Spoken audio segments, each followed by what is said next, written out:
Ito ang problema, nawala na yung ngipin ng timing belt. Biyak-biyak na.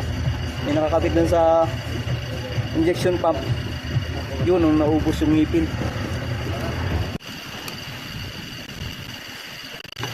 Yan o. Yan.